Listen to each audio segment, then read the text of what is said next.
Hello students, आज हम Kepler's law of planetary motion study करने वाले हैं। तो केपलर के 3 लॉ है प्लैनेटरी मोशन पे, ठीक है। तो उस केपलर के लॉ को समझने के पहले हमको समझना पड़ेगा कि इलिप्स क्या है, व्हाट इज इलिप्स, ठीक है। तो एक कोन है, ठीक है। कोन आपको पता है, आइसक्रीम कोन आपने खाया होगा, ठीक है। तो उस टाइप का एक कोन है। तो उस कोन को अगर आपने हॉरिजॉन्टली कट किया, हॉरिजॉन्टल प्लेन से उसको अगर कट किया, तो ये जो सरफेस है ये सर्कुलर रहेगा, ठीक है। आपने एक कांच का टुकड़ा लिया और उस कोन को ऐसे हॉरिजॉन्टली कट कर दिया, तो ऊपर का जो सरफेस है वो रहेगा सर्कुलर शेप का। लेकिन अगर आपने उसी कोन को अगर कोई इंक्लाइन प्लेन से कट किया, ठीक है, इस तरह से इंक्लाइन प्लेन से उसको कट किया, तो जो शेप मिलेगा आपको इस टाइप में शेप मिलेगा, ठीक है। इस टाइप में शेप मिलेगा, तो इसे हम कहते हैं इलिप्स, ठीक है। इलिप्स कहते हैं इसे, क्योंकि ये सर्कुलर नहीं है, ठीक है। तो ये इलिप्स है, ठीक है। अब इलिप्स के सेंटर में से हम 2 लाइन को पास करेंगे, ठीक है। तो ये हो गए इस इलिप्स के एक्सिस, ठीक है। इस इलिप्स के एक्सिस हो गए। तो ये जो बड़ी हॉरिजॉन्टल लाइन है इसे कहा जाता है मेजर एक्सिस, ठीक है। क्या है ये है मेजर एक्सिस, ठीक है। मेजर एक्सिस है ये इलिप्स का, ठीक है। और ये जो छोटी जो लाइन है वर्टिकल, इसे कहा जाता है माइनर एक्सिस, ठीक है। क्या कहा जाता है इसे? माइनर एक्सिस, ठीक है। इस लाइन को मेजर एक्सिस कहा जाता है क्योंकि ये बड़ा है, ठीक है। और ये जो छोटा है इसे कहा जाता है माइनर एक्सिस, ठीक है। जिस तरह से सर्कल को सेंटर होते हैं उसी तरह इलिप्स को फोकस होते हैं, ठीक है। तो ये हमारा एक फोकस और ये दूसरा फोकस, ठीक है। तो इसको हम कहेंगे F1, इसको हम कहेंगे F1 और इसको हम कहेंगे F2, ठीक है। तो F1 एक फोकस है और F2 एक फोकस है, ठीक है। तो फोकस ये सिंगुलर वर्ड है, ठीक है। इसका प्लूरल वर्ड है फोकाई, ठीक है। क्या है? फोकाई, ठीक है। अब हम इलिप्स के एक प्रॉपर्टी देखेंगे। मैं क्या करता हूं कि इस इलिप्स पे कुछ पॉइंट लेता हूं। यहां पर मैंने एक पॉइंट लिया जिसको मैं नाम दूंगा A। एक पॉइंट मैंने यहां पर लिया, इसको मैं नाम दूंगा B। एक पॉइंट मैं यहां पे लेता हूं, इसको मैं नाम देता हूं C, ठीक है। ये 3 पॉइंट लिया मैंने इस कर्व पे, ठीक है। अब मैं क्या करूंगा, इस पॉइंट को मैं ज्वाइन कर लेता हूं फोकस से, ठीक है। तो ये A F2 फोकस से ज्वाइन हुआ और F1 फोकस से इसको ज्वाइन किया A को, पॉइंट A को, ठीक है। इसी तरह मैं पॉइंट B को भी ज्वाइन कर देता हूं फोकस के साथ। तो ये फोकस के साथ पॉइंट B ज्वाइन हो रहा है, ठीक है। तो ये हो गया BF1 और ये BF2। इसी तरह से मैं क्या करता हूँ, इस C पॉइंट से भी फोकस को ज्वाइन कर देता हूँ, ठीक है। अब देखिए ये पॉइंट A, ये फोकस F2 से कितना दूर है? ये फोकस F2 से AF2 इतने डिस्टेंस पे है, ठीक है। AF2 इतने डिस्टेंस पे है। उसके बाद फोकस F1 से कितने दूर है, कितने डिस्टेंस पे है? AF1 इतने डिस्टेंस पे है, ठीक है। पॉइंट A और फोकस F1 इनके बीच का डिस्टेंस है AF1, AF1 डिस्टेंस है, ठीक है। पॉइंट A का फोकस F2 से डिस्टेंस है AF2,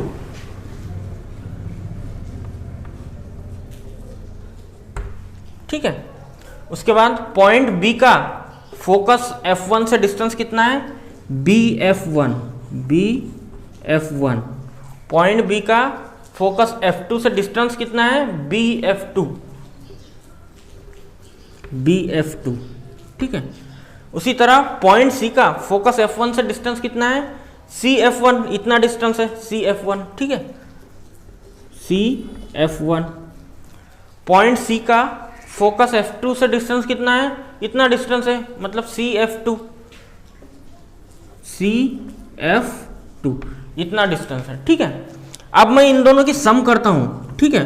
इन दोनों की सम करता हूं कि ए पॉइंट का फोकस 1 से डिस्टेंस प्लस ए पॉइंट का फोकस 2 से डिस्टेंस, इसकी अगर मैंने सम की तो ये सम हर पॉइंट के फोकल डिस्टेंस के इक्वल रहेंगे, ठीक है।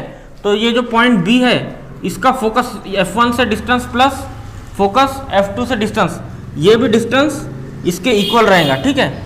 इसी तरह पॉइंट सी का डिस्टेंस F1 से और F2 से, इनकी सम भी इक्वल रहेंगी, ठीक है। तो ये इलिप्स की प्रॉपर्टी है, ठीक है। तो क्या कह सकते हैं आप कि sum of distances of two focal points from every point on the curve is constant, ठीक है। इस पॉइंट से ये दोनों की सम, ये दोनों फोकल पॉइंट्स की सम, या फिर इस पॉइंट से इन दोनों की सम, या फिर इस पॉइंट से इन दोनों की सम, या फिर और कोई पॉइंट लेंगे तो ये कैसा रहेंगे, ये सब डिस्टेंस कांस्टेंट रहेंगे, ठीक है। तो ये इलिप्स की प्रॉपर्टी है, ठीक है। तो अब हम देखते हैं Kepler's law of planetary motion. तो एक साइंटिस्ट होकर गया है जिसका नाम है जॉन्स केपलर। तो उसने क्या किया कि एंशिएंट टाइम पे जो ऑब्जर्वेशन किए गए थे प्लैनेट के, तो उन ऑब्जर्वेशन को स्टडी करके उसने 3 लॉ स्टेट किए हैं, 3 लॉ बनाए हैं, ठीक है। तो वो 3 लॉ हम अभी देखेंगे। तो केपलर्स फर्स्ट लॉ है orbit of a planet is an ellipse. मान लो एक प्लैनेट है, ये एक प्लैनेट है, ठीक है, प्लैनेट है। तो ये प्लैनेट कैसा है, इस प्लैनेट की जो ऑर्बिट है, इसका जो रिवॉल्विंग पाथ है वो कैसा है, इलिप्स है, with the sun is at one of the foci, ठीक है। तो कोई भी एक फोकस पे क्या रहेगा, सन रहेगा, ठीक है, ये सन है, ठीक है। प्लैनेट की ऑर्बिट कैसी रहेंगी, प्लैनेट की ऑर्बिट जो है वो इलिप्स रहेगा, मतलब इलिप्टिकल ऑर्बिट रहेंगी, जिसका एक फोकाई जो है, मतलब एक जो फोकस है, 2 फोकस में से जो एक फोकस है उस पे हमेशा क्या रहेगा, सन रहेगा, ठीक है। वहां पे सन है और प्लैनेट क्या है, इलिप्टिकल ऑर्बिट में रिवॉल्व कर रहा है, ठीक है। तो यह है फर्स्ट लॉ, केपलर का फर्स्ट लॉ है, ठीक है। केपलर का सेकंड लॉ है कि line joining the planet to the sun swipes equal area in equal interval of time, ठीक है। तो सबसे पहले हम क्या करेंगे, एक लाइन ड्रॉ करेंगे, ठीक है। ये लाइन है सन और प्लैनेट को जोड़ने वाली, ठीक है। अब मान लो ये प्लैनेट यहाँ पे है स्टार्टिंग में, ठीक है। अब t इस टाइम में ये प्लैनेट यहाँ पर आएगा, ठीक है। अब ये रिवॉल्व कर रहा है सन के अराउंड, तो t इतने टाइम में ये यहाँ से यहाँ पर आएगा, ठीक है। यहाँ से यहाँ पर t इतने टाइम में आएगा। अब आपको एक बात ध्यान रखना है कि कोई प्लैनेट सन के जितना पास रहता है, अब ये इलिप्टिकल ऑर्बिट है, इलिप्टिकल ऑर्बिट है, तो आपको पता है कि ये जो फोकस है ये, और यहाँ पर जो ये जो रिवॉल्व होने वाला प्लैनेट है, इसका डिस्टेंस कंटिन्यूअसली चेंज होगा, ठीक है। यहाँ जैसा यहाँ पर आएगा वैसा वैसा डिस्टेंस कम हो जाएगा, और जैसा जैसा यहाँ पर जाएगा वैसा वैसा डिस्टेंस बढ़ता जाएगा, ठीक है। तो आपको एक बात ध्यान में रखना है कि प्लैनेट जब सन के करीब होता है तब उसकी वेलोसिटी ज़्यादा होती है, क्योंकि ग्रेविटेशनल फोर्स ज़्यादा लगता है, ठीक है। तो इसलिए प्लैनेट की जो वेलोसिटी है, रिवॉल्विंग वेलोसिटी, वो ज़्यादा होती है, ठीक है। और जब प्लैनेट सन से जितना दूर जाएगा उतनी उसकी वेलोसिटी रिड्यूस होंगी, उतनी कम होते जाएंगी, ठीक है। तो आपको ये याद रखना है, ठीक है। तो ये प्लैनेट यहाँ से यहाँ पर t इतने टाइम में ट्रैवल करेगा, ठीक है। ये प्लैनेट पहले पोजीशन मान लो A पे था, अब यहाँ पर आ गया पोजीशन B पे, t इतने टाइम में, ठीक है। अब यही प्लैनेट मान लो यहाँ कहीं पे था, तो t इतने टाइम पे वो यहाँ पर आ गया, t इतने टाइम पे यहाँ पर आ गया, ठीक है। ये देखिए, ये इसकी वेलोसिटी ज़्यादा रहने से ये डिस्टेंस ज़्यादा कवर किया इसने, ये कम किया, ठीक है, क्योंकि ये यहाँ से सन से थोड़ा दूर आ गया। अब वही प्लैनेट है, अब मैं इसको ज्वाइन कर लेता हूँ, इस प्लैनेट को सन से, ठीक है। तो इसको नाम दे दूंगा CD, ठीक है। अब वही प्लैनेट यहाँ पर कहीं पर है, ठीक है, और उसी सेम t टाइम में वो यहाँ से यहाँ पर आएगा, यहाँ से यहाँ पर आएगा, ठीक है, t इतने टाइम में, ठीक है। इसको मैं नाम दूंगा, पहले E पे था, पोजीशन E पे था, फिर F पे आया, मैं इसको भी सन से ज्वाइन कर देता हूँ, ठीक है। अब ये एक एरिया हो गया, ठीक है, ये एक एरिया हो गया, ये एक एरिया हो गया, ठीक है। तो सेकंड जो केपलर्स लॉ है क्या कहता है, सेकंड लॉ क्या कहता है केपलर का, कि प्लैनेट और सन को जोड़ने वाली जो लाइन है वो इक्वल टाइम में इक्वल एरिया स्वीप करती है या इक्वल एरिया कवर करती है। मतलब ये एरिया सेम है। क्यों सेम है? क्योंकि ये भी टी इतने टाइम में कवर करे हुआ एरिया है, स्वीप करे हुआ एरिया है, ये भी टी इतने टाइम में स्वीप करे हुआ एरिया है, ये भी टी इतने टाइम में स्वीप करे हुआ एरिया है। मतलब ये तीनों एरिया कैसे है? सेम है, ठीक है। तो आप यहाँ पर लिख सकते हैं कि एरिया ऑफ, मैं इसको एस कहूँगा, ठीक है, area of S A B, area of S A B is equal to area of S C D, S C D is equal to area of S E F, area of S E F, ठीक है। ये तीनों area कैसे रहेंगे? Equal रहेंगे, ठीक है। Equal interval of time में कवर किए गए एरिया सेम रहेंगे, इक्वल रहेंगे, ठीक है। ये हो गया केपलर का सेकंड लॉ, ठीक है। तो केपलर्स थर्ड लॉ क्या है कि square of its period of revolution, ठीक है। पीरियड ऑफ रिवॉल्यूशन किसको कहेंगे हम? पीरियड ऑफ रिवॉल्यूशन मीन्स एक रिवॉल्यूशन कंप्लीट करने को जो टाइम लगेगा उसको हम क्या कहेंगे? पीरियड ऑफ रिवॉल्यूशन, ठीक है, जिसको हम टी से डिनोट करते हैं, ठीक है। टी मीन्स क्या कि एक कंप्लीट रिवॉल्यूशन के लिए कितना टाइम लगेगा उसको क्या कहते हैं हम? पीरियड ऑफ रिवॉल्यूशन, ठीक है। तो square of period of revolution तो हम क्या कहेंगे? टी स्क्वायर, ठीक है। T means period of revolution, ठीक है। मतलब एक रिवॉल्यूशन कंप्लीट करने के लिए जितना टाइम लगता है उसे कहते हैं हम पीरियड ऑफ रिवॉल्यूशन।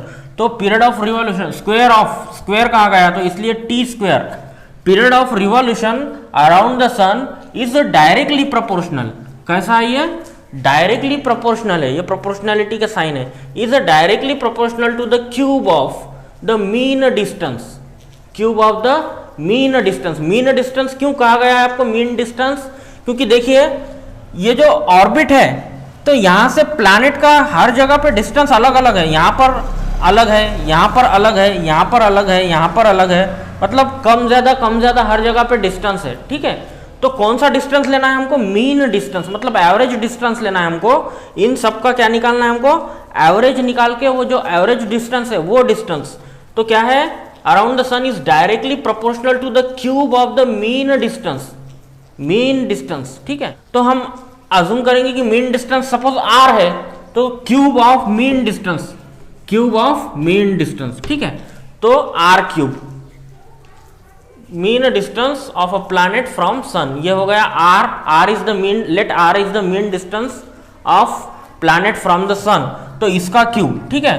तो T square is directly proportional to the R cube, ठीक है। यह है third law of Kepler's third law of planetary motion. क्या है?